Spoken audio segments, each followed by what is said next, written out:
Hey friends, you're listening to the Hope and Hard Pills podcast, where we're talking about racial justice and social change. And on today's show, we are talking with Onnesha Roychoudhuri, who wrote the book, The Marginalized Majority. You know, one of the most life-giving lessons I learned, or that I have learned, about pursuing racial justice is that we actually don't need everyone to join us or to like us. It's been such a liberating lesson that I've learned. And this is a part of the central argument in Onnesha's book. And that's why when I came across her work in A Resistance Guide about nonviolent struggle, I just had to speak with her because the way that she articulates this idea and that she lays it out is something that everybody needs to know. It's so beneficial. So without further ado, here's my conversation with Onnesha. Hi, Onnesha. Hi. How's it going? I'm doing pretty well. How are you? I'm doing really good. I'm doing especially great knowing that we're going to have an awesome conversation today. It's my honor to have you on the show, and I'm so excited to introduce our subscribers to your work. I'm really happy to be here and to be talking to you. Well, I have your book, The Marginalized Majority, and I knew that I needed to get it because I came across your work in the Unprecedented Action Guide. And one thing that just really struck me was you say that we're already a majority. And I wondered if you could tell us about that. Sure. Yeah. I mean, this book came out of, right after this 2016 presidential election. I really started to get worried. I mean, alongside of the panic I think a lot of us were feeling, as a journalist, I had covered the 2 terms of the Bush administration and kind of seen how cynicism and disaffection had grown over those years. So I was really worried about people starting to feel like they were just wanting to bury their heads in the sand and, wait it out and, just I think people were feeling really hopeless. And alongside of that, I feel like we were seeing a lot of headlines about how we were more divided than ever before as Americans. But when I started to dig into that, because I was like, is that really true? Because obviously when we look at the actual number of votes, Trump did not win on that level. So I was like, okay, let's actually get into this. And the more research that I did, the more it became clear that there really is a clear divide. But the divide is not primarily between Americans. It's between what the majority of Americans want policy-wise and what politicians, obviously Republicans, but also Democrats, the general platforms, what they were offering. And when I started to look at that, I was like, this is a completely different way of viewing things. And if we all understood that that is where the real divide is, it just opens up a completely different way of thinking about what kind of power we have. Yeah, when I read that, that's exactly my reaction was, oh my gosh, it completely has shifted the way that I think about building unity and division and all of that. And I wondered, why do you think that that a lot of people don't know what you're saying, that we are a majority and that the division is not where we think it is? I think a lot of it is media responsibility. There are just certain, I mean, narratives are so powerful. Storytelling is like the way that we navigate the world and understand it. And so because we have this 2-party system of Democrats and Republicans, because people tend to think, and the media propagates this notion that there are just 2 sides to the equation, it can inflame this, what really amounts to like a caricature, right? So and once those narratives take hold, it's really hard to combat them. So, for instance, one of the things that we kept fixating on in the aftermath of the 2016 elections were the white working class. Right. It was like, this is the reason that Trump has had so much power. This is the reason that we're so divided. But in reality, if you look at who makes up the working class, it's primarily people of color. So this notion that, and also there's a real problematic presumption that the white working class is this monolithic entity. There's a lot, and this gets into too also the fact that there's been a real decline in unions over the years. Yeah. So because of that, we're less inclined to be able to see with more clarity that there is a real commonality among the working class, and that people who can speak to the working class, which is, again, primarily people of color, but there's much more unity on offer if we look at it in those terms, instead of feeding this really, again, it's a caricature, Mm-hmm. this notion that there's this white working class that is this monolithic entity, and they're all racist, and they're all like MAGA hat wearing people. You Mm-hmm. know, so I think that that's a part of it, and I also think this. There are other interesting examples. So, I think watching Alexandria Ocasio-Cortez rise to power was a really Mm-hmm. fascinating case study. Yeah. So, that was considered, the media called that like a really big upset. They were like, how is it possible that she won? She was polling really behind numbers wise.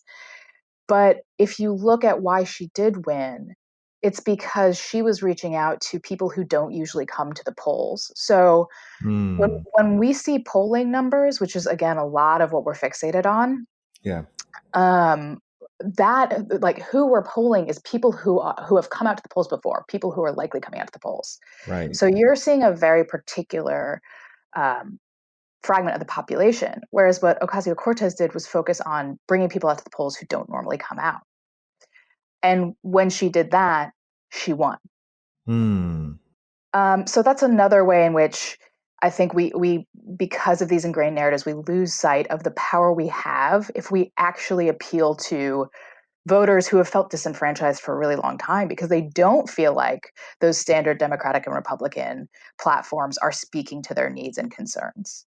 Right. And so that brings up a question for me too, because when in that narrative, I hear you saying that, we're really reducing a lot of more nuanced, stories and groups and all of that. And one of the things as you talk about, us being a marginalized majority is that I think some people hear that and go, oh, so does that mean that like all of us are Democrats? Like Mm. is the majority that we're talking about, Democrats? Because again, we have this binary story. And so I wondered if you could speak to that too. Like, I don't know if that question's even clear, but Yeah, no, I think it's a great question, right? Because it's like, who am I talking about when I'm saying the marginalized majority? exactly. And I think it's very much not along these lines of Democrat versus Republican. What I'm encouraging people to do is, because again, when I was doing research for this book, it's like the real alignment that we see is along policy issues. So Mhm. affordable education, healthcare, a living wage. We're talking about really, and healthcare, like we're talking about very fundamental things. Yeah. And when, and even with things like the Green New Deal, Yeah. now, like, if you look at the number of people who support that, when Mhm. people have been asked whether they support certain components of that, across like political party lines, like how people identify, when they're not asked like, hey, do you support the Green New Deal, but they're asked, do you support measures that would ensure that everyone has a job, that would help support support climate justice, would ensure that the planet would not end in a fiery death, Mhm. which Mhm. is like, it's like these are not contentious things. And Yeah. so and the majority of people do support those when Right. we stop fixating on these labels. Um, and so I feel like when I'm talking about the marginalized majority, it's a slightly aspirational term, right? Mm. It's a I'm encouraging people to look at the many things that we have in common, specifically among people who are marginalized, because the fact is that the percentage of, like historically in this country, the people who have held power um, are white men. Right. But when you look at the percentage of white men in this country, it is, I'm trying to find the exact stat because it's in my book here and I've forgotten, but I think it's like 51% or less. Mhm.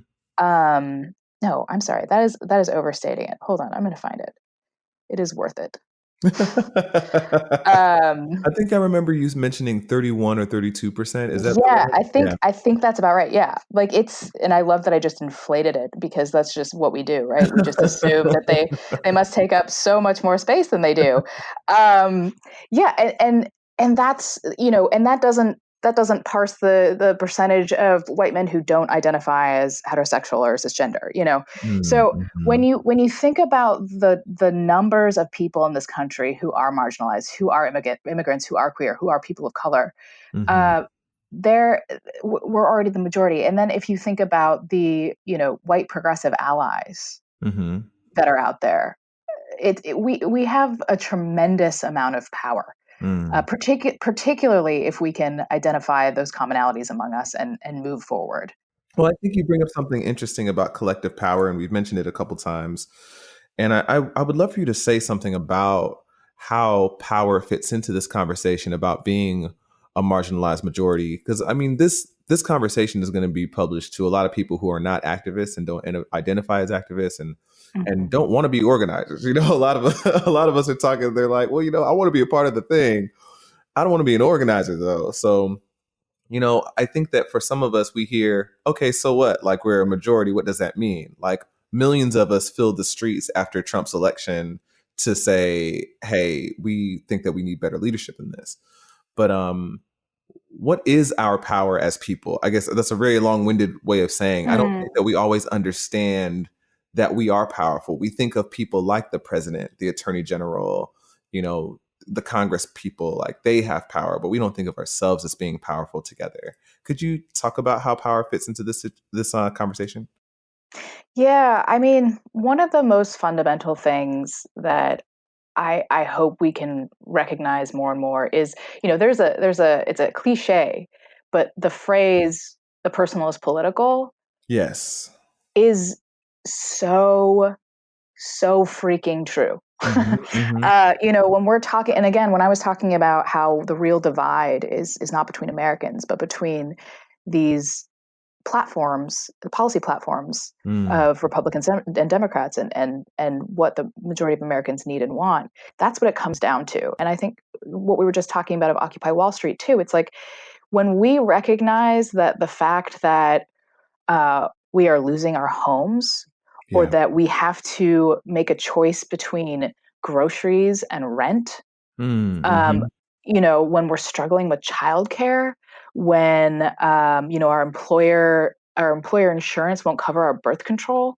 Like Mm. these are personal issues, yes, but they are profoundly political. Right. So I think, to me, that is like the primary seed of recognizing where our power is. Mm. And that is recognizing that these issues are not just our personal burdens to shoulder, and that Yeah. when we are talking to our friends and family about our struggles, that is not just something that is for our community and our neighborhood. That Mm-hmm. is, that just expands outward. And Yeah. if we are struggling, that means that there are countless other Americans struggling. Mm. So it starts at that community level, and it starts with recognizing that, making your voices heard, and going, I know that some people have a hesitancy, um, to think of themselves as activists or political. Mm-hmm. And I think the key is like, it's like whatever there's this there's this notion in, that I use a lot in my teaching life, which is, I teach storytelling, and it's a lot about creating a as safe a space as possible, but also pushing yourself out of your comfort zone, but not insanely so, right? So it's comfort plus one. Mm-hmm. So, if you already vote, but that's pretty much it, what's your plus one? Mm. Is it making a call to your congressperson? Mm.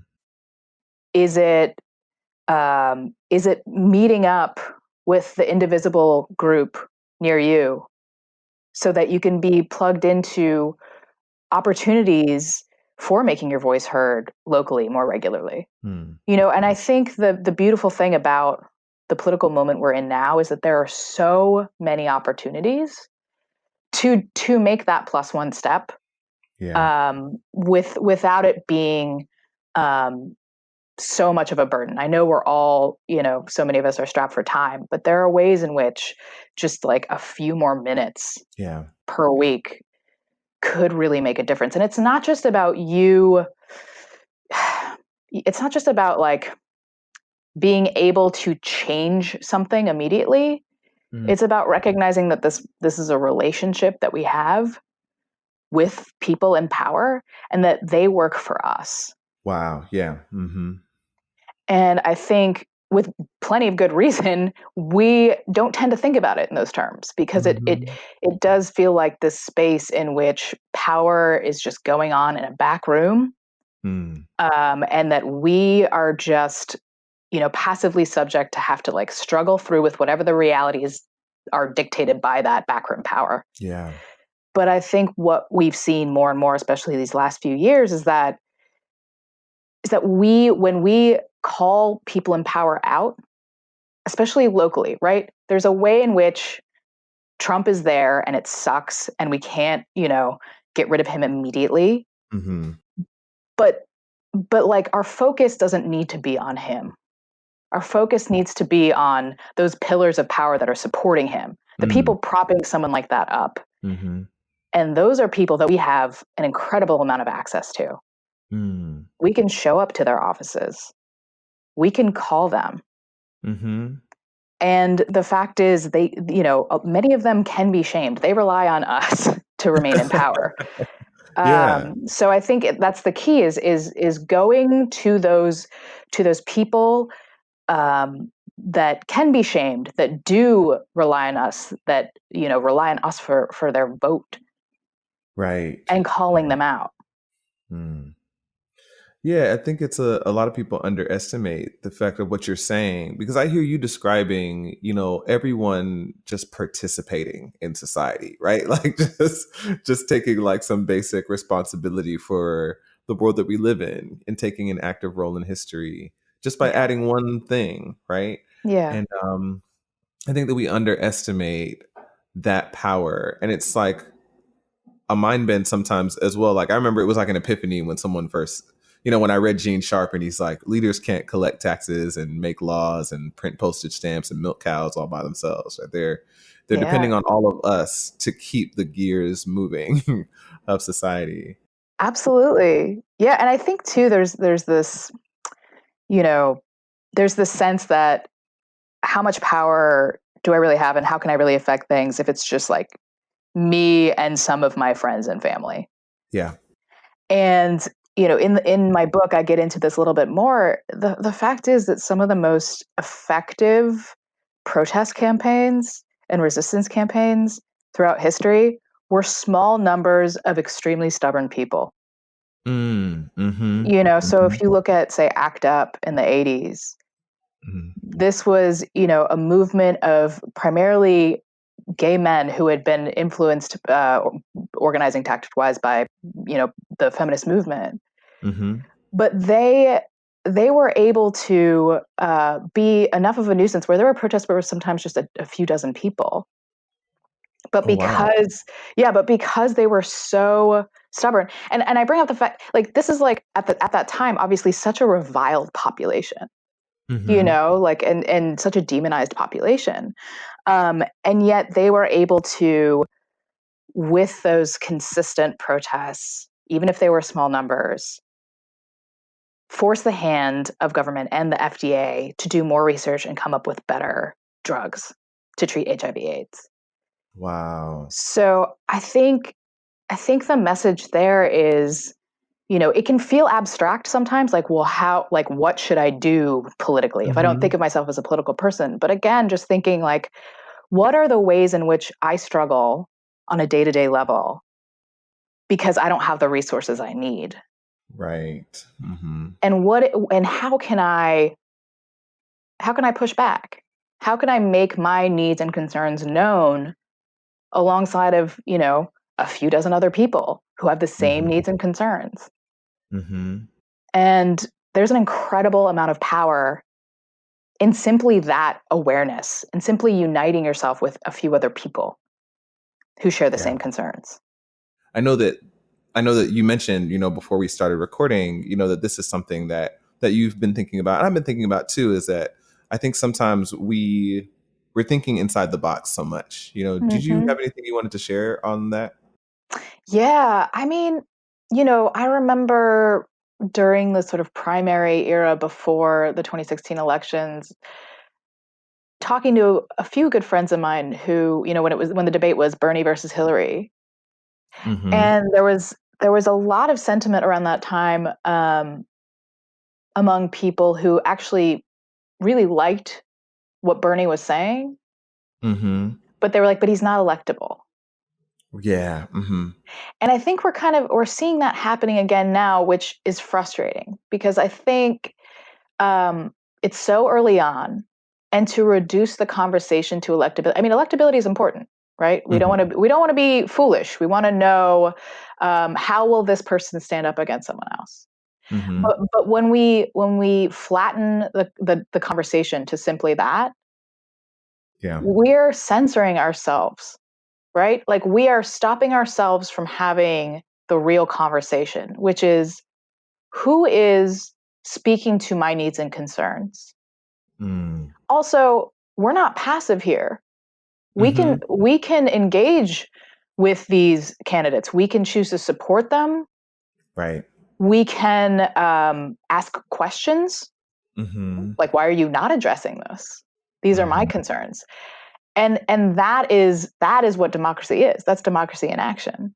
Mm. So and I feel like the way that we tend to interact with elections as though it is kind of this horse race and we're just sort of sitting observing it and kind of, like placing our bets I think you're back. idly, like, I don't know, like, like I say, champ has more of a chance to win here. It's like this is like our future, So when I see another, article about Buttigieg, for instance, Mm-hmm. Mm-hmm. and like how he's like the great hot new thing. It's like, okay, Mm-hmm. like what are his policies? Right. Like why are we talking more about him than Elizabeth Warren, who seems to every single day have a new, very clear policy stance? Mm-hmm.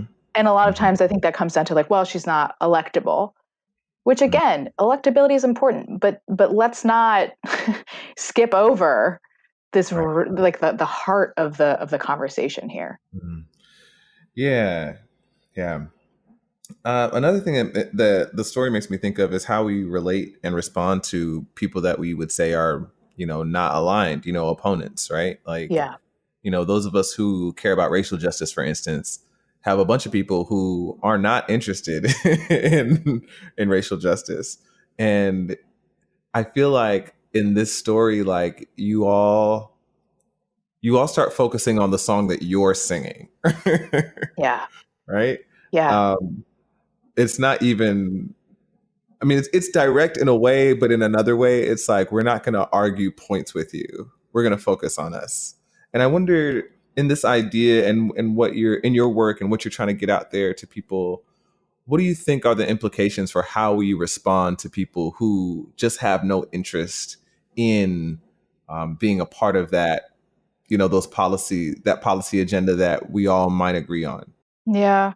I think it's sort of a multi-tier process in my mind. I feel like the most important thing to recognize is, again, that the majority of us do share a lot of these concerns, and that if we focus on reaching out to those people who say aren't voting or who aren't looking at the frustrations and challenges that they face in their everyday lives as a political issue that can be addressed, if we reach Mm, out to those people who are our potential, like ally adjacent, right? They're like right there waiting for us to just say, hey, this is something that we can together take on. That, mm, I mean, like just that alone, and like preaching to the choir gets a bad rap, but I think there's yeah, real power to recognizing that we need to form a choir. yeah, And because again, we because of the narratives that we've been fed, there's this constant fixation on reaching across the aisle. Like, what does that mean? Who are we reaching out to? When we reach out to someone who is, say, an avowed bigot, is that the best use of our energy? And when I say it's a multi-tiered process, I do think someone should be reaching out to that avowed bigot. Yeah. But I don't know it needs to be people of color. I don't know that it needs, like, I don't know that is a burden that we need to shoulder primarily. I think our white allies, that is where they step up. Yeah. Mm-hmm. For sure. And so I think, I just think that we need to be, fixating less on reaching across the aisle and more on, just reaching out to our allies. Yeah, I want to share a story with you as you say that. When I was young. I don't remember how young, but I'm old enough to know like that, to remember when the internet was like a novelty, like where it was like, oh, like, wow, like we can get online and talk to people in other parts of the world, right? So the World Wide Web, rather, I think. I think that's a different, the World Wide Web. So the America Online period. Oh yeah. So I'm a young person interested in computers, and I stumble across this white supremacist website. And I grew up in church. I have 2 theological degrees. That's just kind of been my life. And so he was using all these Bible verses to explain his bigotry.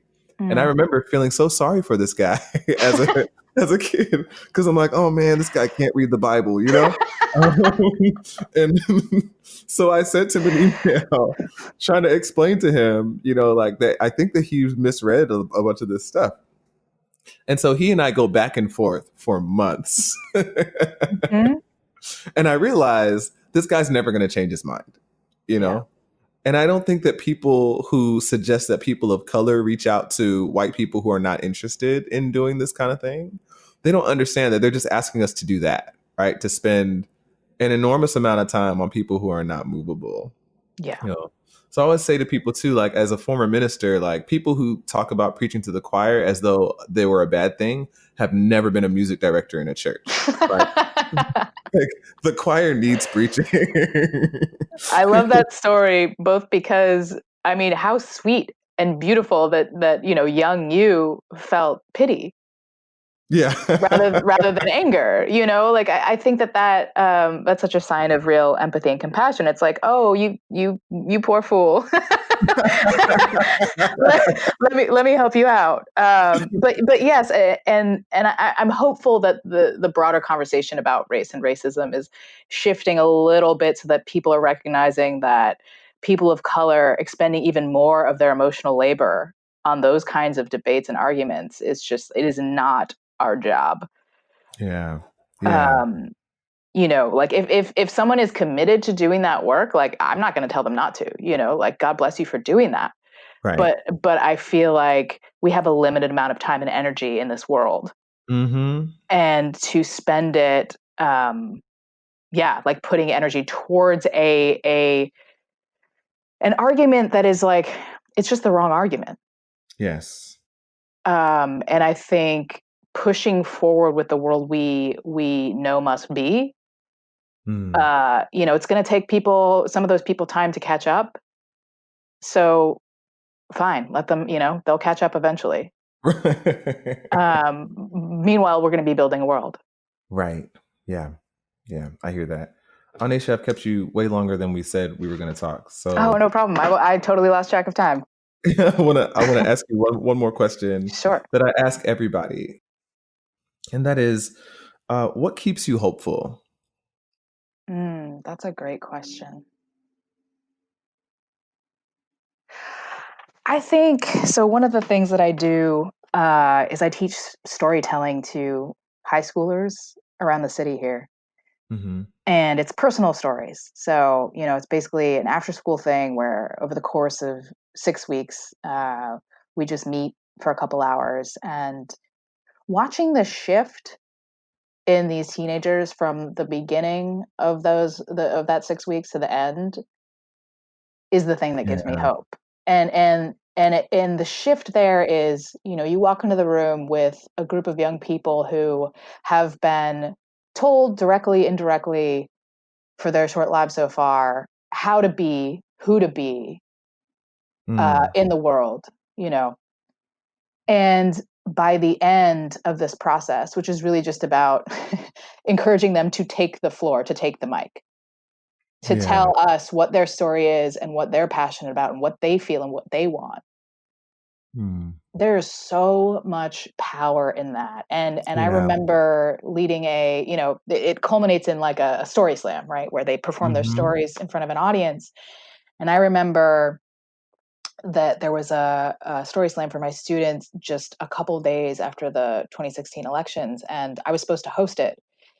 And I was thinking to myself, I do not know how to do this. I do not know how to bring the energy and hope right now. Like, I'm feeling really broken. And, but I felt like I owed it to them, right? So I show up, my students are there wearing homemade t-shirts that say like, smash the patriarchy. Wow. And they're all fired up. They're not broken at all. And it was just this beautiful moment of realizing that, like, while I felt broken and defeated in that moment, in those first few days, there are other people, especially younger people, who have that raw energy ready to go. And it just allowed me to relax, because I was like, oh, it's okay. Like, I don't have to bring the energy every day. We can pass the baton. We can support each other here, because this is a marathon. This is a long-term struggle.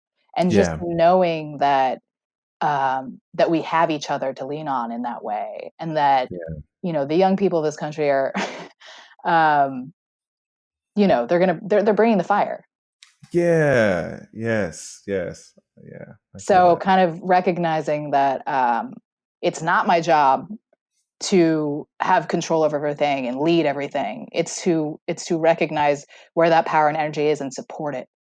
That keeps me hopeful. That is so beautiful. Thank you for sharing that with us. Yeah. Well, Onnesha, I'm so grateful for your time. Thank you for being so generous with us and sharing about your work. I am so excited for our subscribers to listen to this conversation.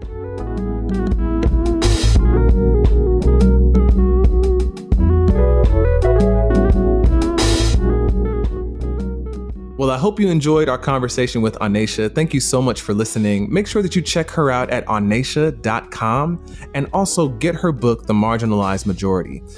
This podcast is brought to you by our fantastic supporters at Patreon. Thank you so much for your support of our work at Hope and Hard Pills. And as usual, we're going to give you the uncut extended version of our conversation with Onnesha on Patreon. If you want to join our Patreon community, just look us up at patreon.com/AndreHenry. And if you're not already subscribed to our weekly newsletter, go ahead and join us at AndreHenry.com and click join the movement, and you can get our email list that goes out every week offering practical insight on anti-racism and social change. And you'll never miss an article, you'll never miss a new song when it comes out, and you'll never miss a new podcast episode. Well, that's all for this episode of the Hope and Hard Pills podcast. See you next time.